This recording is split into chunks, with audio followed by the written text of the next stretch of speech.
We're excited to announce the first ever, first of its kind higher education podcast conference, brought to you by Edu Alliance, the EdUp Experience, and Podium. This is happening Saturday, July 12th at the University of Illinois Chicago campus. This is an in-person event, one day only, the first of its kind.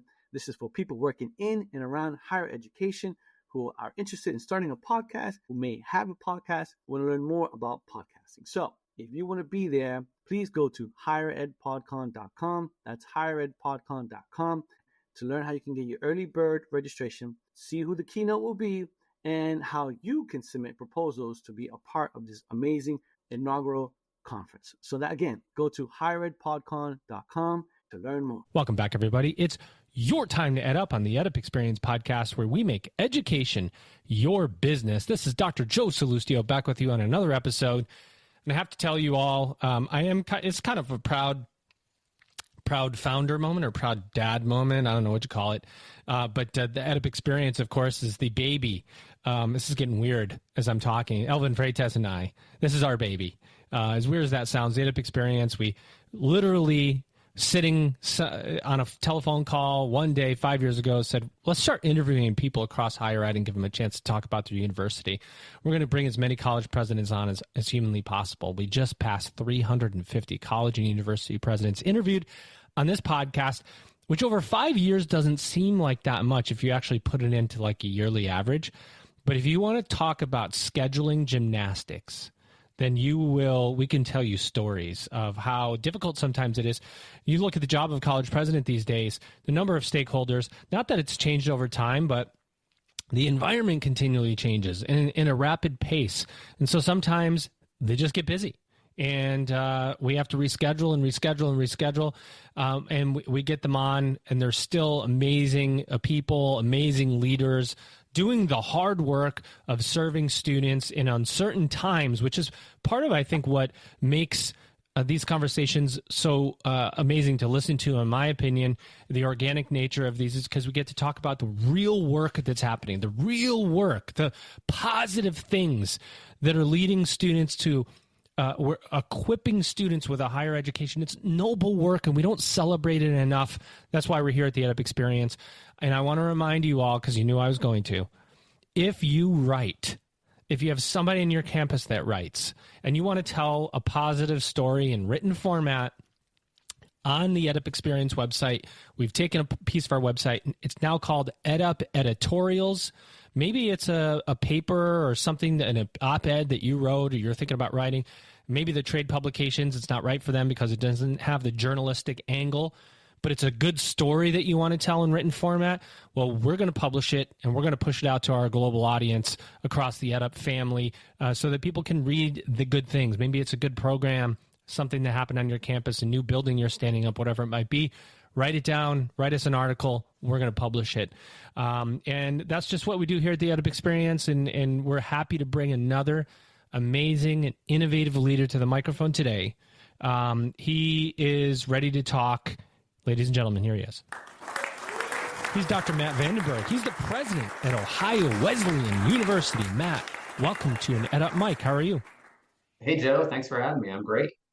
I'm glad to hear it, my friend, and sorry you had to listen to all that song and dance, but we're pretty passionate about telling good stories and hearing from people really doing the work, telling us the day-to-day. And, as we get into it, we want to first hear about Ohio Wesleyan University, other than the obvious, of course. Where are you? What do you do? And how do you do it? Yeah, thanks, Joe. So at Ohio Wesleyan, we're, of course, a private residential liberal arts institution. We're in Delaware County, Ohio. Delaware County, Ohio is the healthiest, wealthiest, and fastest growing county in the state, actually one of the most in the country. We're just north of Columbus, which is one of the fastest growing metro areas in America. And we're really, perfectly positioned for growth, innovation, and impact. There are a lot of places to have liberal arts colleges, and this is a pretty darn good one to have. So we're really fortunate there. We serve academically gifted, community-minded, ambitious students from across Ohio, from across 40 different states, I think it is, and about 36 different countries. We serve students from all income levels, of course, all backgrounds, all identities. And we're distinctively strong in working with first generation college students. So they comprise something like 30%, I think just a hair under 30% of our population. And we really take pride in operating as what we like to think of being the one of the most dynamic liberal arts colleges in the country. We like to say that we lead with boldness and kindness and innovation. Amazing. Let's get into it a little bit. Leading with boldness is, I like the sound of this because I think we, if you just look at do an environmental scan, if you will, of higher education, and I'm not talking about politics, but I'm talking about everything else, including that, right? There's the attacks on higher ed and its value. There's students who maybe are choosing different post-secondary pathways than a higher education. You have artificial intelligence. You have the devaluing of a degree. You have students who, the adult learners, the students who are stopping out. So many things we're dealing with now. And the boldness factor, I think, is really important because it's the boldness that separates the innovators from the followers. What does that mean to your campus? How do you think about boldness? Is it a part of the decision-making framework? How do you execute upon an idea like boldness? Well, I would just start by echoing, all the challenges that our sector faces. And what I have observed over time, working with a number of different institutions, is that our sector in particular, but I think higher education writ large, we tend to cope with all this uncertainty, with this milieu of difficulties in some pretty unhealthy ways. Two big ones that I see are trying to, almost kind of adopt a scarcity mindset and continually cutting our budgets to the bone and hoping to sort of save our way out of repeated crises, save our way to prosperity. And then on the other hand, sometimes as an industry, we tend to do the opposite and keep stretching and flexing and adding programs to try and be all things to all people.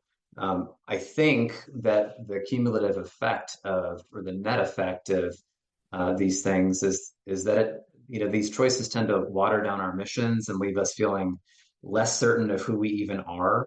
And we find ourselves coincidentally, not coincidentally, kind of using the same trite cliches to sell ourselves to students. So students will come up to me and say they've, visited 12, 15, 20 different campuses, and they all tend to say that they're hearing the same things across those campuses. So come here because we have small class sizes, we have faculty who really care about you, we have experiential education, we've got a beautiful campus, alumni success stories, and the like.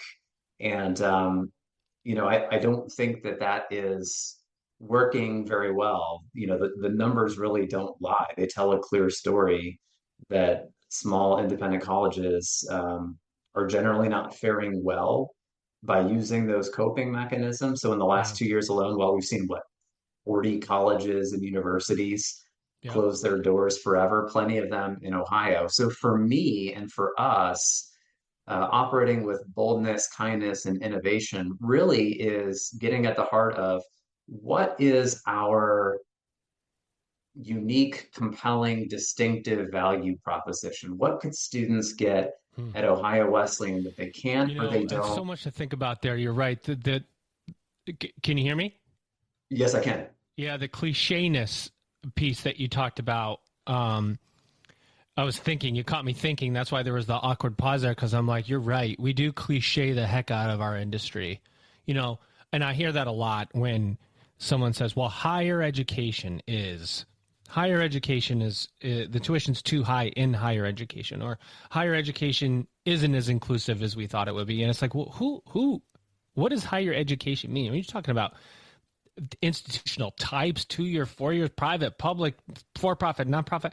There's so many different ways to experience higher education, and to group everybody together as we talk about higher ed is a disservice. And that's, I think, part of why public trust erodes, is because many times when people think higher ed, they think about these elite institutions, the Ivy League. That's just where your mind goes, because somehow we've been programmed to think that way. And it's not. There's so many different ways to experience higher ed, right? No doubt about that. And I think if there is one thing that I have truly learned firsthand from this generation, it's that they value authenticity. And so when we say the same things as everybody else, not only is it a disservice to students and their families trying to make a hard decision to begin with, but it's also placing each of our individual institutions at a competitive disadvantage. And so you were asking about how do we think about boldness. Sometimes I think the things that we do sound bold simply because we are willing and able, and actually see it as a flex to be able to do things a little bit differently than other institutions do. 100%. I love it. Speaking of authenticity, since you brought it up, I have to tell you, you're kind of out there on social media. You're doing videos. I saw a video on your website. You're driving students in like a golf cart doing trivia, and that's filmed. You've got pictures of yourself. Pretty active on social. As a college president, that is not always the case. If you look at college presidents writ large, I would say it's more often rare than on the normal side. What drives you to sort of be out front on social? Well, I think it's a couple of things. First of all, if you can't have fun, then what's the point? I think you were saying that before we got started here, and I totally agree with that. I think joy and enthusiasm are contagious. And so, taking yourself seriously, but not too seriously, is just, kind of a leadership style that I employ. But there's also the notion that, when you were saying earlier, college presidents have so many different things that they need to do, so many different stakeholder groups that they have to work with. I am constantly traveling. I'm on the road raising money. I'm building partnerships. I'm doing a lot of different things. And social media is one of the tools at my disposal to be able to show our constituencies on campus and actually off campus that I care about them, that I'm dialed into their needs and interests. And oftentimes it won't just be one-way communication. I'll actually put something out there and then ask a question so that people can weigh in on and inform me about the issues that I'm grappling with, and do it in real time. You have something I was reading. This is my research. I social media stalk. Right. That's how that's how I get ready for my episodes. I'm like, what's this guy doing out there? And you had a student a couple weeks ago say something that was very Gen Z. It was OWU is a vibe, and you posted about that on your social. I was like, wow, that's an interesting way to sort of encapsulate an experience. Can you talk about why that comment stood out to you, what it meant to you, what it means to OWU? Yeah, I appreciate the question. That we had our February Admitted Student Day event, and it was the largest February Admitted Student Day we think on record. And it really is sort of a continuation of this tremendous momentum we have felt for the last year and a half. And what was just really neat about the whole event was it wasn't just a lot of people. It wasn't just a lot of prospective students and their families there, along with our staff and our faculty. There was just sort of an energy and electricity in the room. People were excited about Ohio Wesleyan, but they were also really excited about our message, which was, here's kind of what's maybe not right with higher education. Here's where we could do better. And here is why Ohio Wesleyan is very intentionally working with students differently. And the numbers, the enthusiasm, the momentum seem to be showing that our approach is resonating with audiences. And so, we had a lot of fun with this event. We kept it light. There was laughter. I threw T-shirts at people. So Nice. I think I opened up by asking, what do you think the most popular major is at Ohio Wesleyan? And then someone would yell out an answer, like biology or chemistry or psychology, and I would throw a T-shirt every time someone made a guess. And then once we got it all out of our system, I said, "You're all wrong. It's undecided." Welcome to Every college. You're gonna get some yeah, things wrong, every but you move student on. exactly. So every student comes to Ohio Wesleyan as an undeclared major, very intentionally, in part because we believe that college is the time to reduce the pressure, to give you a safe space to be able to find your fire and get the skills that you need to launch your career with confidence. So we had all of that wrapped up into a single event. And I think that's why, this student came up to me afterward and said, "Oh, it was a vibe. I mean, the energy here is electric." Hmm. You bring up a really interesting point about undeclared or undecided majors, and that's something that I think has plagued higher education for many years, and it's tied to a bigger issue, and it's around credit pathways, credit accruals. Like, when in my day in higher ed, I can't tell you, there would be a student back in the older days that would get to a graduation, and it's 120 credits to graduate, and they're sitting at 132, and you go, whoa, what happened? How did this student take all these credits that didn't get them through this major or that major? And getting those students to declare a major, to pick a pathway, is a really important part of the educational journey. Can you talk about a little bit about what you do to keep eyes on that? Because it is a big group of students every year coming in who don't declare a major, ensuring that they get exposed to different things, but don't take needless credits and end up at 140 when they need 120 unless they choose it. That's a really big issue across higher ed in many contexts. How do you think about that? Well, I think having sort of a holistic advising approach is useful, but also I had the benefit of joining Ohio Wesleyan after the general education curriculum was really thoughtfully redone, and then Nice. sort of paired with the different majors to ensure that we had clean pathways to completion. But I think even just earlier as a consideration is the idea that some institutions need to maybe formulate their requirements understanding that society puts way too much pressure on 17 and 18-year-olds to have it all figured out. We That is tell the them truth. they need to pick their major at this early age, and then use this, I don't know, hypothesis to pick a college, which often is really bad advice. And so students are made to, kind of think that the major is their identity, the thing that's going to get them the right job. And they better get it right, because college isn't cheap. To your point, you can get really close to the finish line and then realize that you're not quite there. But we really think that more places need to take that pressure away and give students the space and the support to be able to chart their path, pick their major, and to do it on their terms. And they need to be able to make some mistakes. My own story is actually a testament to that. I'm really fortunate that I went to a liberal arts college. I was certain of two things when I went to school. Number one, I was going to major in chemistry. And number two, I was going to graduate pre-med and go to medical school. And today I'm a doctor, but just not the kind that can help anybody.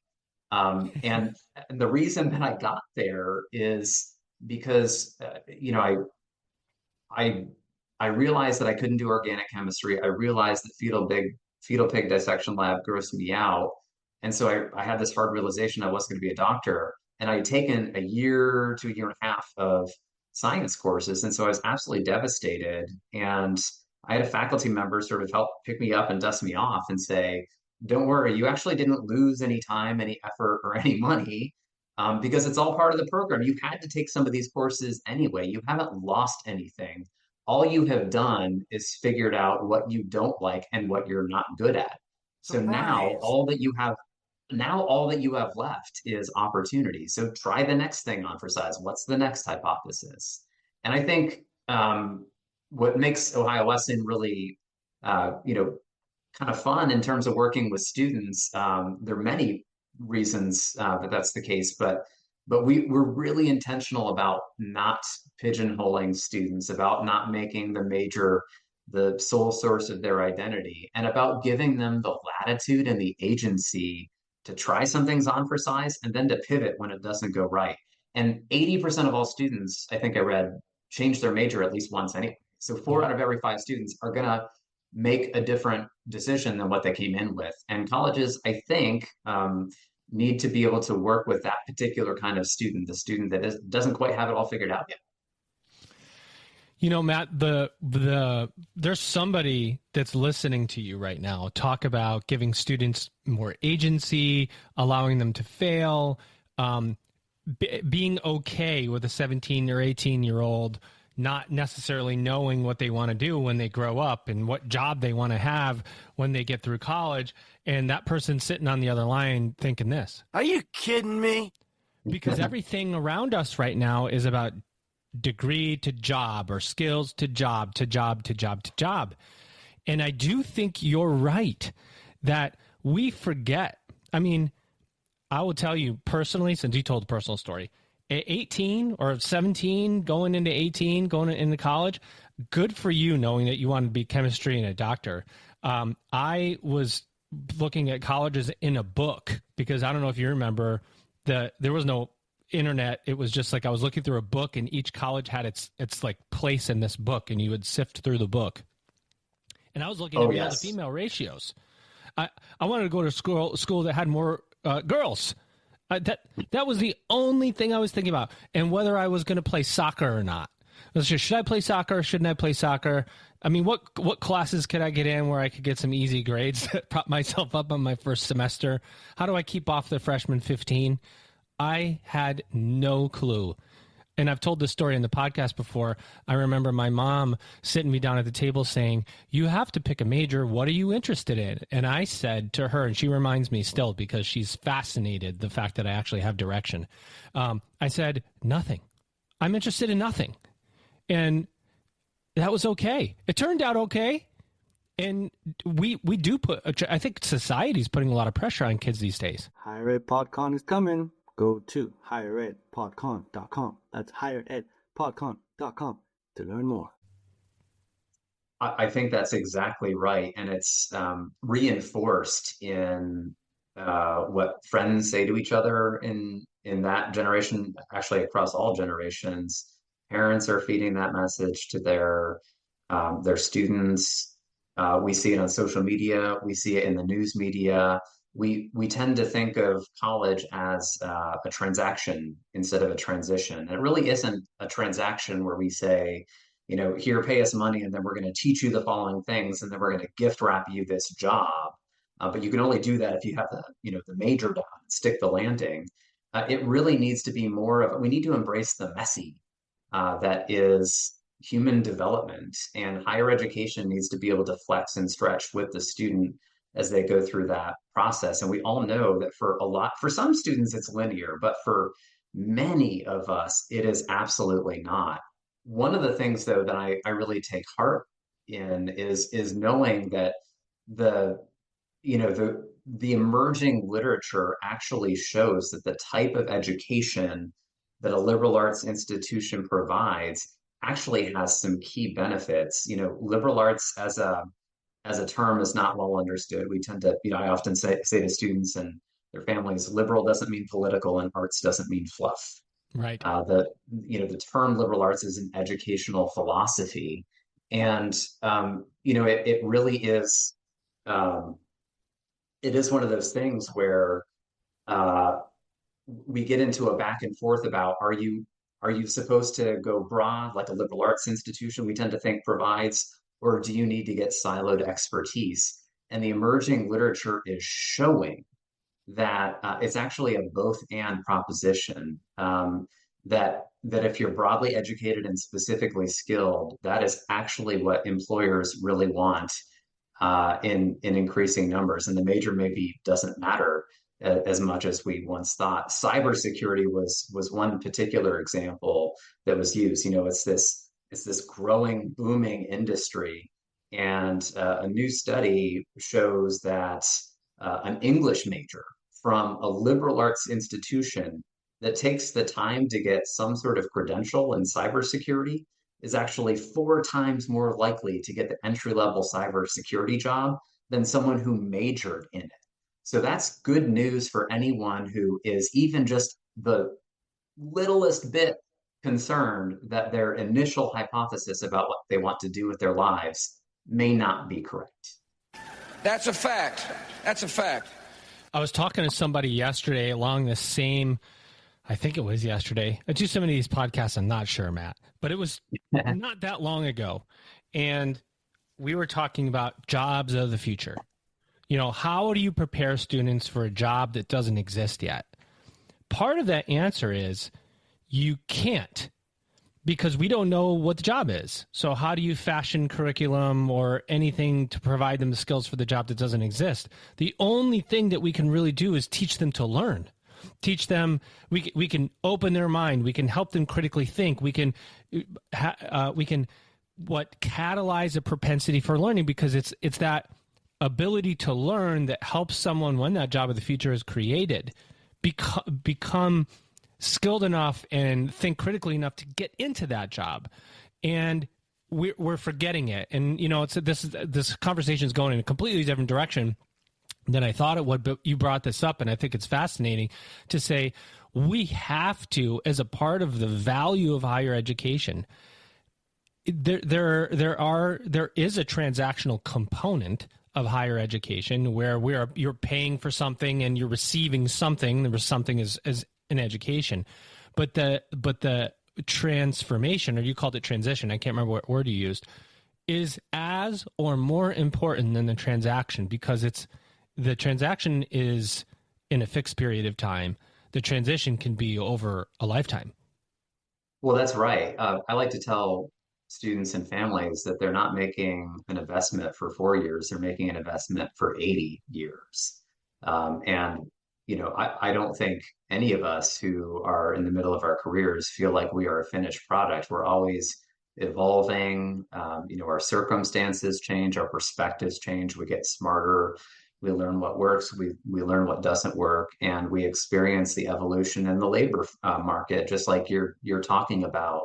And that's why I'm so bullish on the liberal arts, because, yes, we're going to have more sophisticated technology. Yes, it will change the jobs. But I think there's always going to be a need for, and actually labor market futurists are saying the same thing, there's always going to be a need for people who know how to ask a good question, who know how to speak and write persuasively with warmth and integrity and sensitivity. People who know how to work with diverse groups of people, and people who are able to, read shades of gray and apply context to the problem-solving process. And those are the skills that, we actually call them power skills, because of the things that make you powerful in the labor market. And we teach those no matter the major. So if you're a geography major, but you've gotten that really well-rounded education coupled with the power skills, there's no reason that you can't do something completely different than what your major traditionally brings in terms of employment. Matt, I want to talk about you just a little bit, because you're a rarity, if you didn't know this already. You're a rarity in how you became a college president. Typically, if anybody that's interested, go connect with Matt on LinkedIn, and you'll see that Matt, you pretty much come out of alumni relations or advancement, fundraising. There aren't too many college presidents that come from fundraising as their primary, experience. It's mostly academic, dean, provost, or, some combination of that to president. Or it's wildly varied, right? Some VPs of enrollment that become a president, or VP of student services or student affairs that become president, but very rarely advancement. Talk about that. How do you trip and fall into a presidency, or did it become a goal of yours as you were going through the advancement ranks? And how does this prepare you? How does advancement, the components of being an advancement, prepare you for a college presidency? Yeah. So I am a rarity for a few different reasons, and I'm glad that you specified you were talking about in terms of being a college president, because my wife would have jumped all over that one. But what I would say to you is that I'm also a rarity because I've known since the age of 20 that I wanted to be a college president.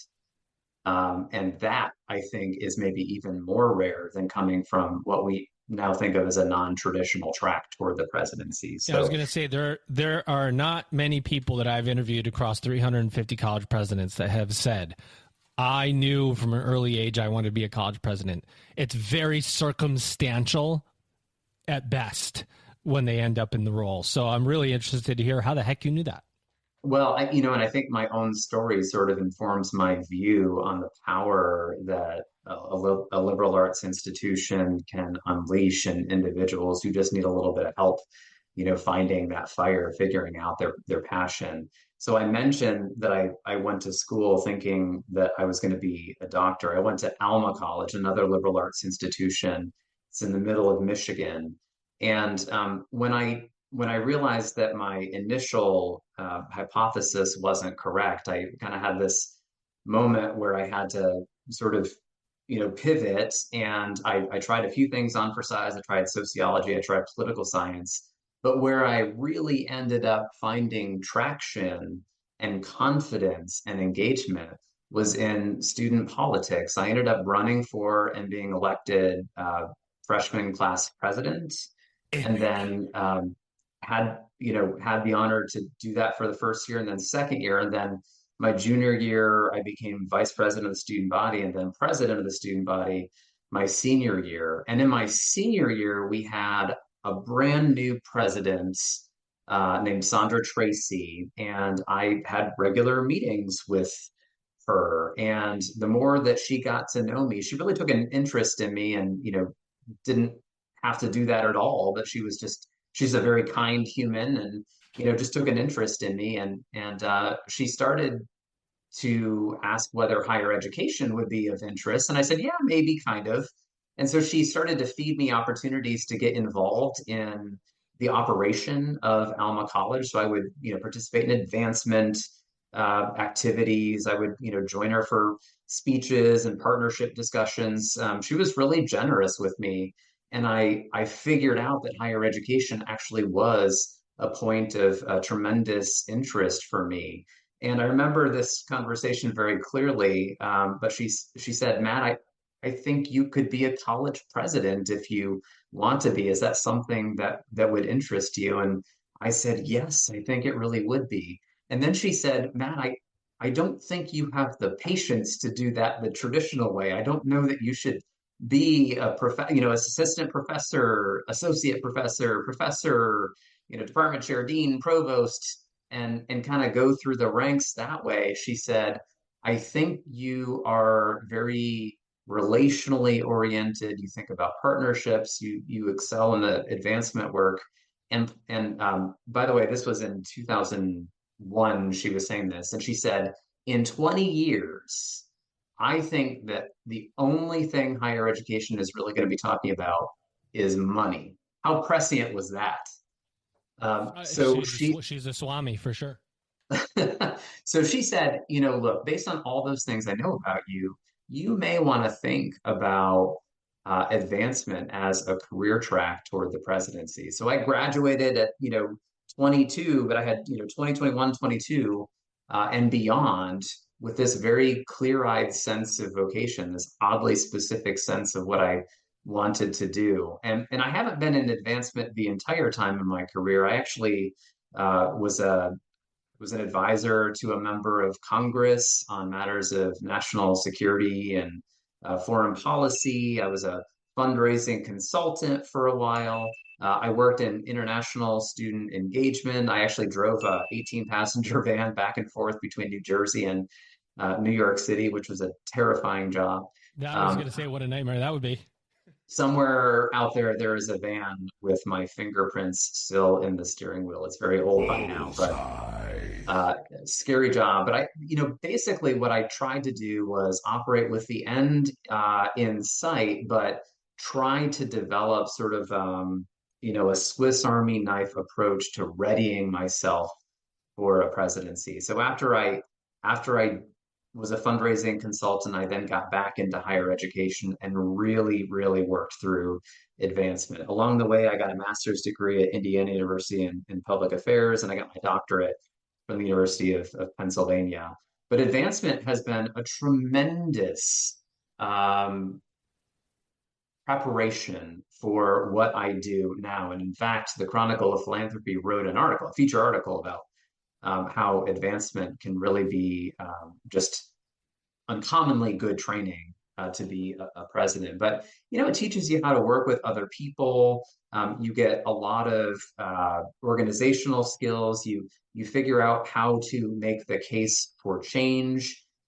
You engage in change management. You build a coalition along the way. You have to be a good writer, communicator. And you become very goal oriented. And then you start to realize that it really isn't about the transactions. It's really about the partnership. So donors give not only because they love their alma mater or they have, warm feelings, they also give because they care about making the world a better place. And they choose to do that through the institution that you serve. And so even that mindset is an incredibly powerful frame from which to approach the presidency. I'm listening to everything you say, and I'm like putting these thoughts together in my mind. First of all, it's hilarious that you're first of all, the power of mentorship, right? I mean, you have this amazing mentor that exposes you. I mean, it is a true, when we start thinking about artificial intelligence in higher education, the technological advancements in higher education, it still comes down to this mentor-student relationship that matters most at the center of everything that we do and will always, and it has to be protected, right?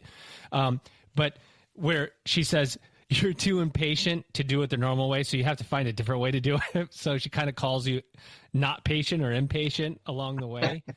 But at the same time, if you actually think about it, being advancement, you have to be like critically patient because there's not an instant payoff when you're trying to sell something or an idea without some kind of tangible product. As somebody who spent over 23 years in enrollment management, the one job I knew I could never do was a VP of advancement because I'm too impatient because I'm used to some kind of tangible sell where I could sell this education. I could sell it to a student, if you want to call it that, or present it to a student.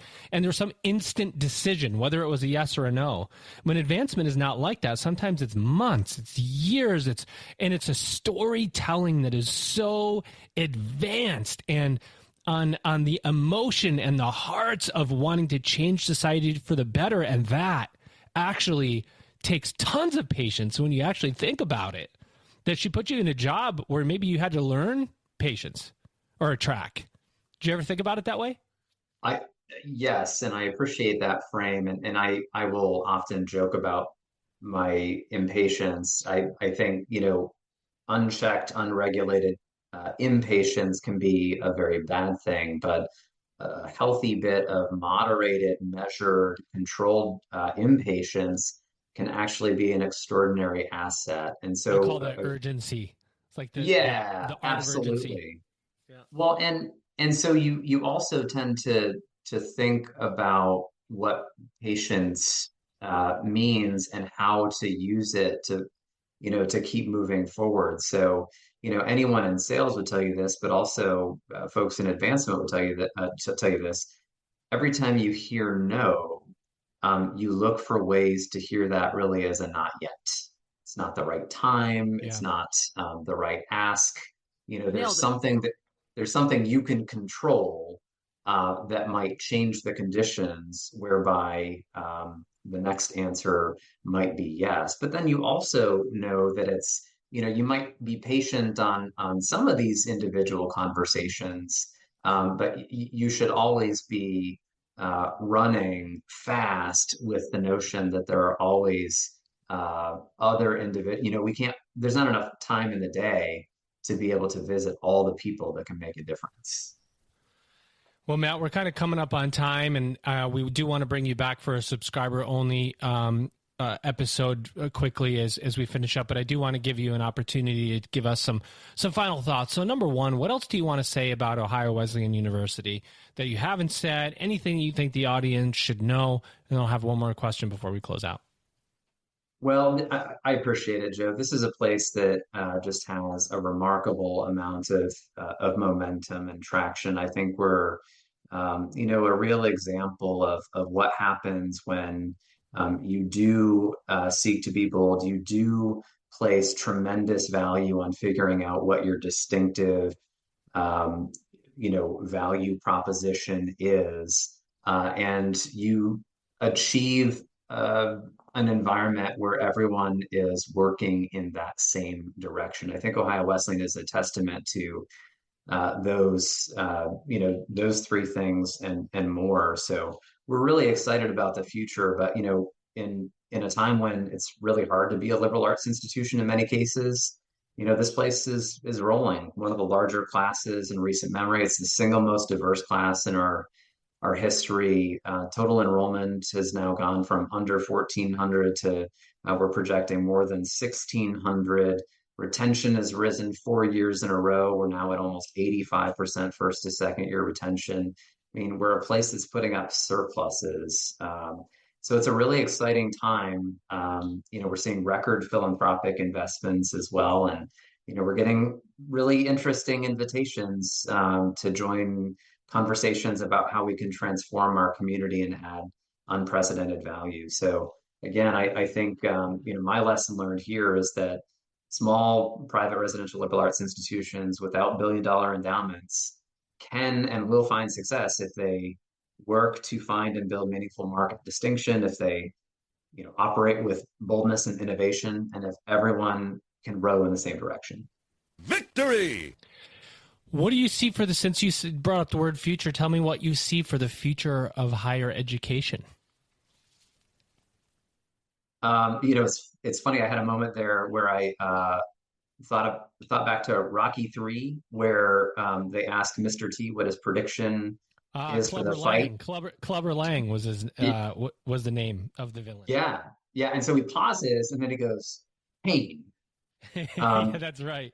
I don't mean to be too flip about that, but I think that higher education is generally, writ large, built to sustain itself and not so much to flex with the times. And so I think we're going to see, very rapidly increasing instances of mergers and closures. I hope that is not the case, but I think that is going to be the case. And I think what will happen is that we will consolidate into fewer institutions that learn how to serve students the way modern students need to be served. Mm. Well, I agree. And I have to tell you, I love the movie quote. So I'll ask the audience, are you not entertained? Audience, of course you are entertained here with me and my guest today.